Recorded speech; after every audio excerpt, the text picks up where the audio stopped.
হরে কৃষ্ণ।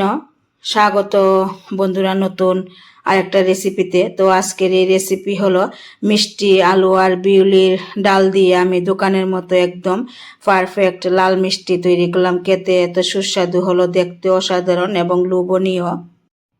তো তার জন্য আমি এখানে এক বাটি বিউলির ডাল নিলাম। এই ডাল আমি আধা ঘন্টা আগে ভিজিয়ে রাখলাম। আর একটা মিষ্টি আলু নিলাম। এবার এই বিউলির ডাল কড়াতে দিয়ে দিলাম আর মিষ্টি আলু আমি এইভাবে গুল গুল করে কেটে নিলাম।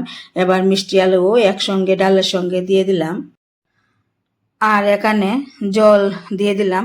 জলটা এমনভাবে দিতে হবে যাতে মিষ্টি আলু আর ডাল সেদ্ধ হয়ে যায় আর জলটাও একদম শুকিয়ে যায়। সেই পরিমাণ করে জলটা দিতে হবে, আন্দাজ মতো জলটা দিয়ে দেওয়ার পর এবার ঢাকা দিয়ে রাখতে হবে 5 মিনিটের জন্য, যাতে মিষ্টি আলু আর ডাল খুব ভালোভাবে সেদ্ধ হয়ে যায়। তো এবার ঢাকনা তুলে নিলাম। মিষ্টি আলু ডাল কিন্তু একদম খুব ভালোভাবে সেদ্ধ হয়ে গেল।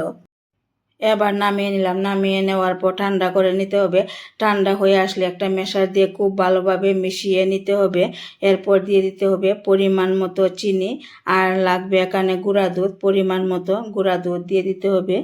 আর দিতে হবে ময়দা পরিমাণ মতো, সব কিছুই পরিমাণ মতো দিয়ে দিতে হবে। তো গুঁড়া দুধটা একটু বেশি দিলে কোনো ক্ষতি নেই। তো এবার হাত দিয়ে আমি খুব ভালোভাবে মেখে নিলাম। মেখে নিয়ে একটা ডুয়ের মতো করে নিলাম। এবার এই ডুয়ের থেকে কিছুটা অংশ হাতে নিতে হবে। তো তার আগে হাতে একটু তেল মেখে নিতে হবে। এই ডোটা হাতে নিয়ে এইভাবে গুল গুল করে একদম মিষ্টির আকার শেপ দিয়ে দিতে হবে। তো এবার একটা তালাতে রেখে দিলাম। তার আগে তালাতে একটু তেল ব্রাশ করে নিতে হবে। তো এইভাবে কিন্তু আমি সবগুলো বানিয়ে নিলাম। তো এবার চুলাতে কড়া বসিয়ে দিলাম। তেল দিয়ে দিলাম। তেল খুব ভালোভাবে গরম হয়ে আসলে এরপর এই মিষ্টিগুলি দিয়ে দিতে হবে। দিয়ে দেওয়ার পর কিছুক্ষণ অপেক্ষা করে এরপর উল্টিয়ে পাল্টিয়ে একদম যখন বাদামি কালার হয়ে আসবে, ভাজা হয়ে আসবে, তো নামিয়ে নিতে হবে। তো এইভাবে আমি সবগুলো ভেজে নামিয়ে নিলাম। আর এদিকে আরেকটা কড়াতে জল দিয়ে দিলাম। জল দিয়ে 2 চামচ চিনি দিয়ে দিলাম। শিরাটা তৈরি করব। আর এখানে দিয়ে দিলাম 3টা এলাচ। দিয়ে দেওয়ার পর 10 থেকে 15 সেকেন্ড জাল করে শিরাটা তৈরি করতে হবে। তো শিরাটা তৈরি হয়ে গেলে এবার নামিয়ে ঠান্ডা করে নিতে হবে।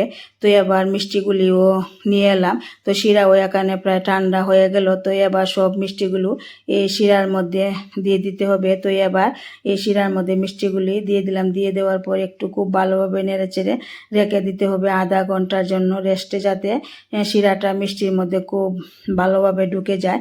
তো আধা ঘন্টা পর ফিরে এলাম। দেখুন মিষ্টির মধ্যে শিরা একদমই খুব ভালোভাবে ঢুকে গেল। আর একদমই কিন্তু দোকানের মতো এই লাল মিষ্টি তৈরি হলো, দেখতে অসাধারণ হলো, লোভনীয়। তো এইভাবে কিন্তু আমি এই মিষ্টি আলু বিউলির ডাল দিয়ে এই মিষ্টি তৈরি করলাম। তো বন্ধুরা, কেমন লাগলো আমার এই রেসিপিটা? যদি ভালো লাগে অবশ্যই একটা লাইক দিবেন, শেয়ার করবেন আর কমেন্টে অবশ্যই জানাবেন কেমন হলো।